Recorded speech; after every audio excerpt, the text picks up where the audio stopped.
dialogar. Nos acompaña ya aquí en nuestros estudios la doctora Verónica Aguirre. Ella es defensora del pueblo para la zona 6, provincias de Azuay, Cañar y Morona, Santiago.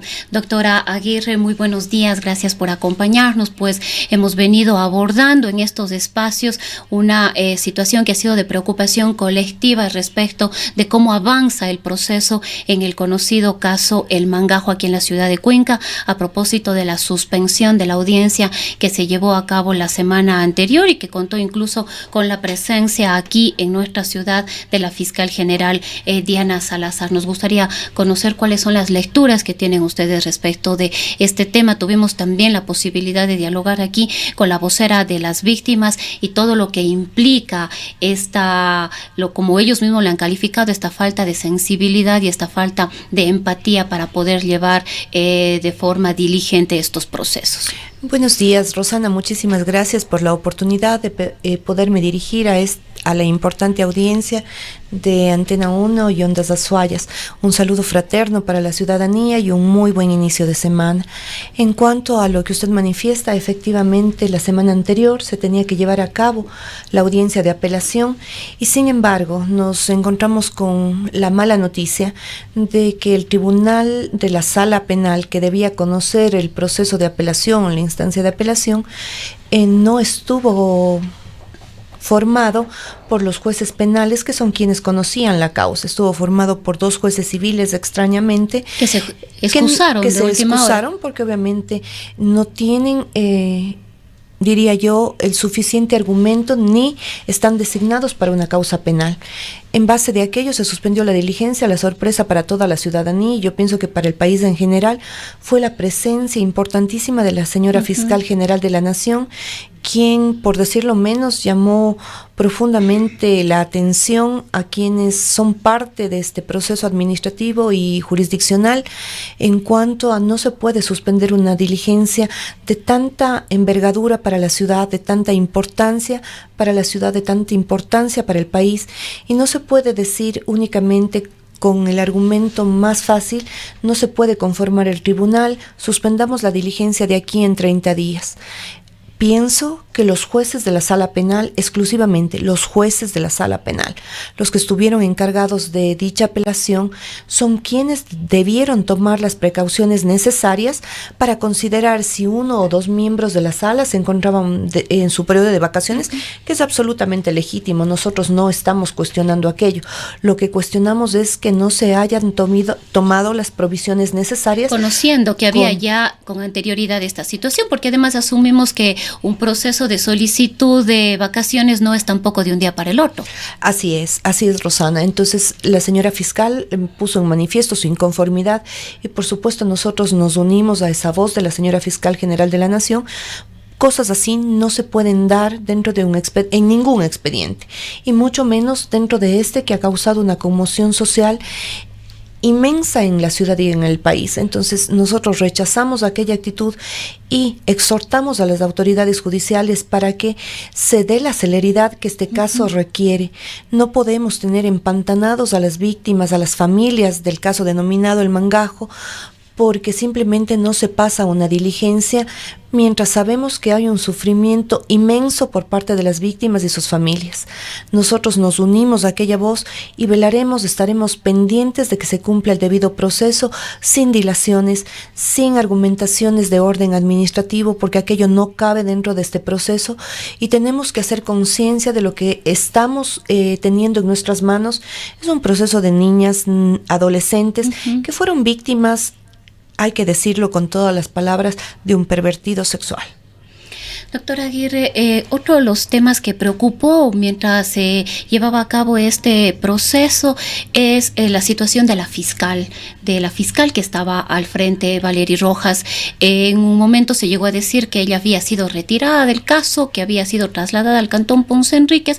Sin embargo, ya durante el transcurso previo a la apelación y durante el día que debía llevarse a cabo esa apelación, se pudo conocer por parte de la judicatura que efectivamente ella iba a seguir al frente de este caso.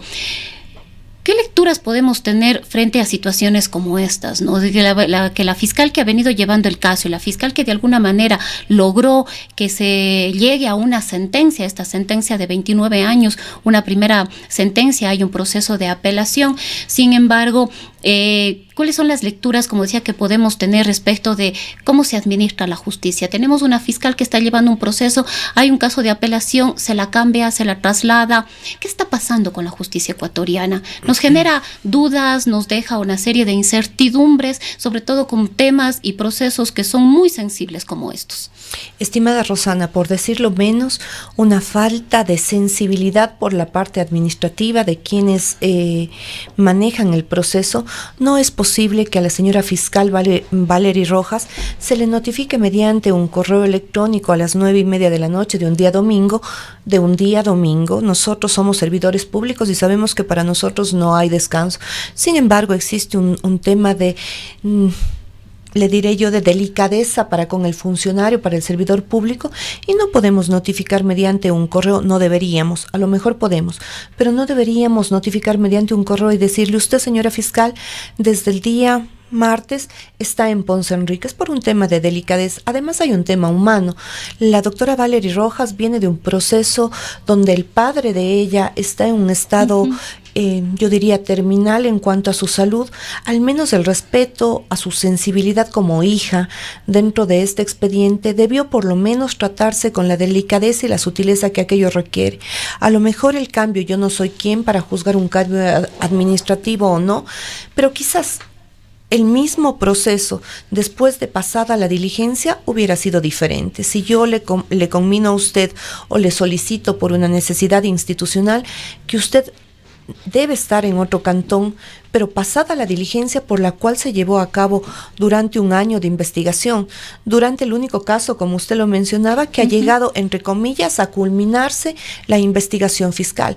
Recordemos que es la Fiscalía el ente que enerva la investigación, y en base de aquello es que debió respetarse que la fiscal, incluso para no generar una angustia en los familiares y en las propias víctimas, incluso para que no se dé declaraciones como la que hizo la madre de Juan Andrés B., incluso para eso se debió tomar continuo las decisiones administrativas, que en un caso, yo no estoy aquí para juzgar el tema administrativo, debió considerarlo o no el fiscal provincial. Ahora, estos casos a los que usted acaba de hacer referencia, como es estas presuntas amenazas que creo que muchísimos pudimos observar a través de las redes sociales de esta familiar cercana al mangajo, al acusado, a Juan Andrés B., deben ser investigadas de oficio. El fiscal general, sin embargo, ha dicho que efectivamente se va a iniciar una investigación. La fiscal general ha pedido también que se realice una investigación al respecto.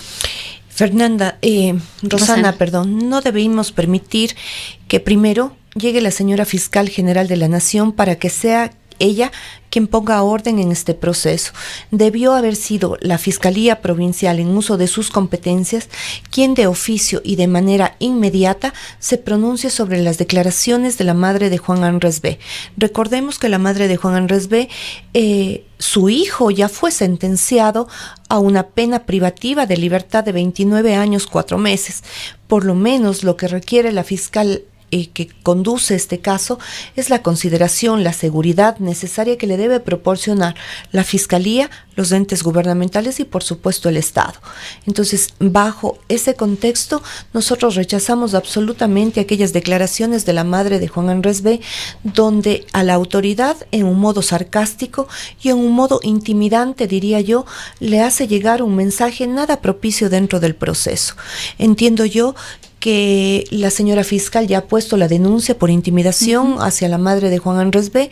y debería actuarse con la celeridad que esto requiere. Nosotros entraremos como Defensoría del Pueblo de oficio a velar el debido proceso para evitar dilaciones dentro de este expediente y que la seguridad de la fiscal cuente con todo el respaldo que los entes institucionales debemos darle a ella.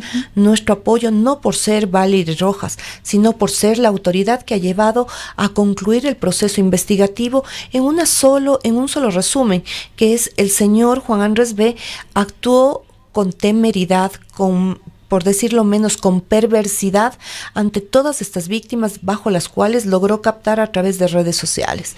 Entonces, sí, se va a seguir un proceso de una investigación por una presunta intimidación a la fiscal, y nosotros nos uniremos a aquello para que pueda darse con el final de este proceso y se logre establecer la pena o la condena que ello requiera. No podemos permitir que hacia una autoridad que está velando por un debido proceso, por una investigación, sea intimidada de la forma en la que fue intimidada la semana pasada la doctora Rojas. ¿Cuál es el rol de las distintas instancias en la administración de justicia? Como comentaba hace un momento, dialogamos previo a este informativo, en el informativo anterior, en Minuto a Minuto, con una de las voceras de las víctimas del caso El Mangajo, y ella se refería al malestar que han sentido las familias, las madres, sobre todo de las víctimas, de las personas afectadas en este caso, ante las declaraciones, por ejemplo, del fiscal de aquí de la provincia de La Suay, Leonardo Amoroso.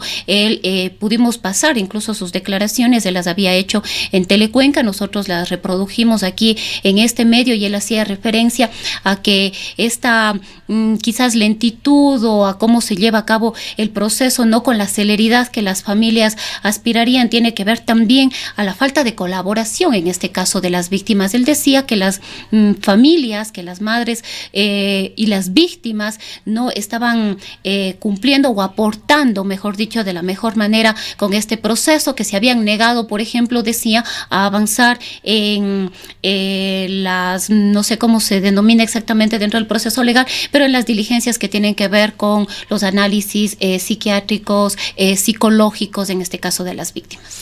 Estimada Rosana, yo no puedo referirme en otros términos que no sé el agradecimiento al fiscal provincial de esta servidora. Yo he recibido siempre la atención adecuada, y cuando yo he solicitado la ayuda del señor fiscal provincial, la he tenido en el momento que yo he requerido. Sin embargo, no concuerdo con las declaraciones hechas con el doctor Amoroso.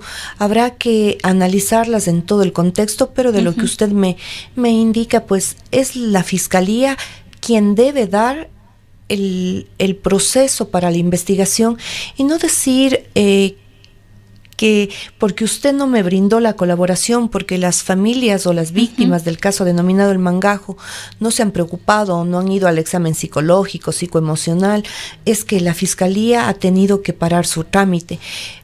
Justamente al tratarse de un proceso tan relevante en la ciudad, un proceso, por decirlo menos, una página negra en la ciudad, y que necesitamos dar la vuelta, debió haber sido la propia fiscalía la que dé el soporte necesario a las víctimas dentro de este proceso penal, y no al revés, esperar que sean las víctimas quienes sujeten este proceso de investigación, para que nosotros podamos salir como autoridades a constatar lo que es evidentemente público. Entonces, yo pienso que por parte del señor fiscal, estoy segura, él retomará aquellas palabras y se verá el ejercicio de la investigación conforme a derecho, pero con el debido seguimiento de la Fiscalía. Como servidores públicos también cometemos actos de omisión, y no quisiera pensar que este sea uno de aquellos, el decir no ha venido la víctima no se ha presentado al examen psicológico, por lo tanto yo no puedo avanzar.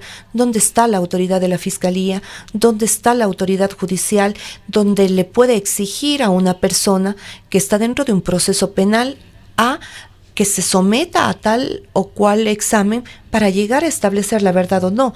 Porque en un supuesto no consentido de que Juan Andrés B. sea inocente, también se le está privando de ese derecho, según las declaraciones del propio fiscal. Entonces, yo pensaría que más bien es ya la Fiscalía en su actuar cómo debe dar los pasos pertinentes para poder conseguir todos los elementos que requiera para elevar un juicio o no, para hacer un dictamen acusatorio o no.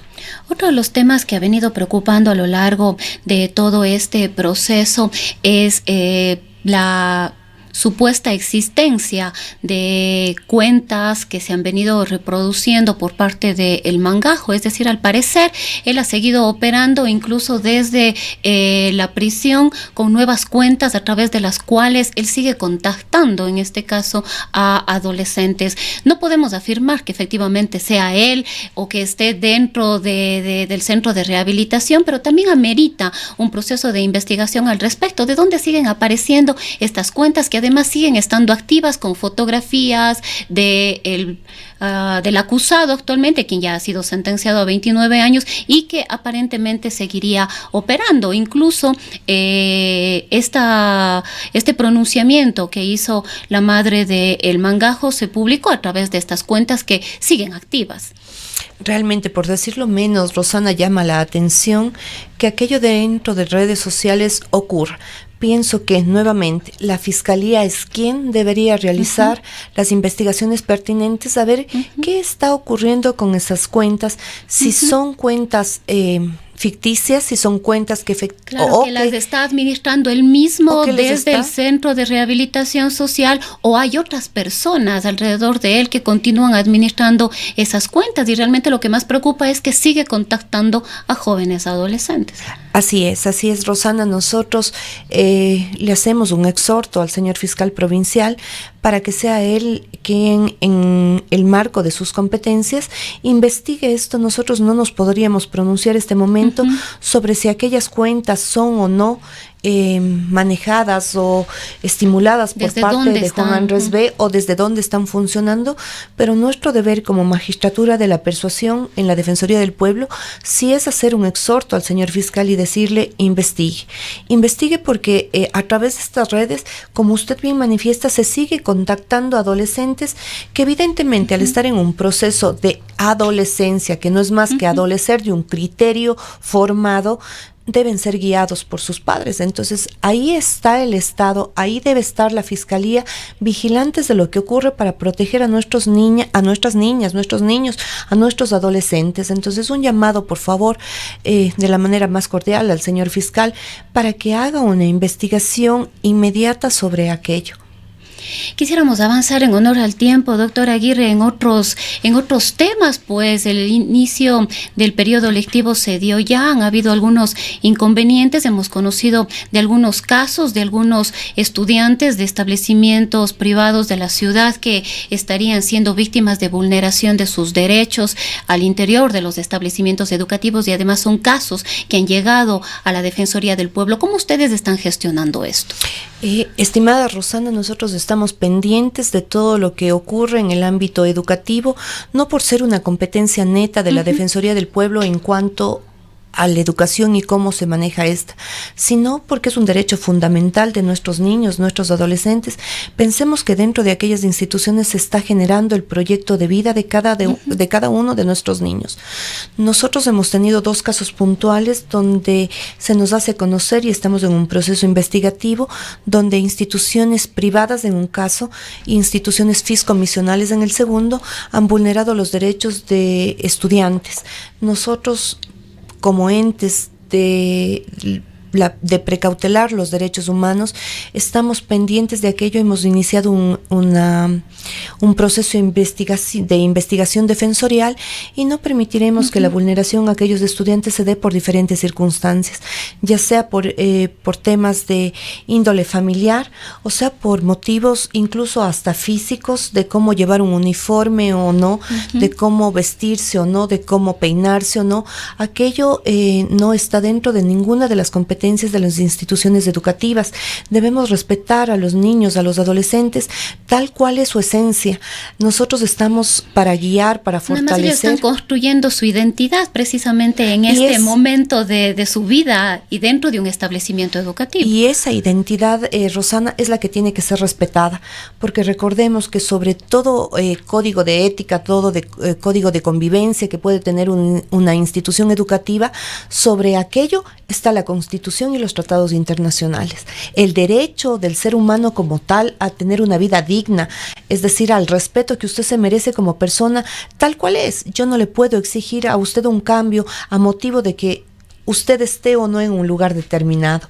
Nosotros estamos en el proceso de investigación y yo le voy a pedir, Rosana, con todo el afecto y toda la consideración que usted le debo a usted, me dé el espacio suficiente para después de unos días para poner sobre la mesa lo que está pasando en las instituciones educativas y cuál es la vulneración que se está dando a ciertos estudiantes. Tengo el caso de un estudiante que está sin poder asistir a clases durante, esta es la tercera semana, simplemente porque no se ha llegado a un acuerdo con la institución educativa, pese a que la institución educativa fue la que vulneró un derecho e incumplió una norma determinada en el Código de Educación.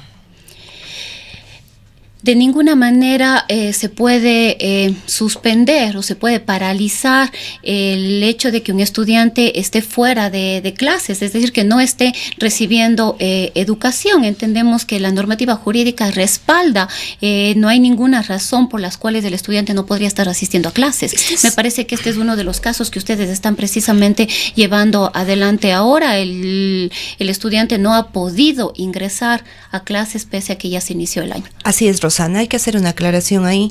No es que no ha podido ingresar porque la unidad educativa le ha privado de aquello, sino la posición de la unidad educativa es, a ver, el joven perdió el año, tiene que regresar al año en el que perdió, y el joven obviamente y su familia a través de su abogado patrocinador indican fue la institución educativa la que no cumplió con el reglamento y la ley de educación. Por lo tanto, es prematuro hablar de una pérdida de año del estudiante, y a razón de que si no está concluido un proceso, al estudiante se le estigmatiza y se le dice vuelva a repetir el año cuando el proceso no está concluido. Entonces, de alguna manera sí existe una vulneración del derecho al estudiante sobre este caso en particular.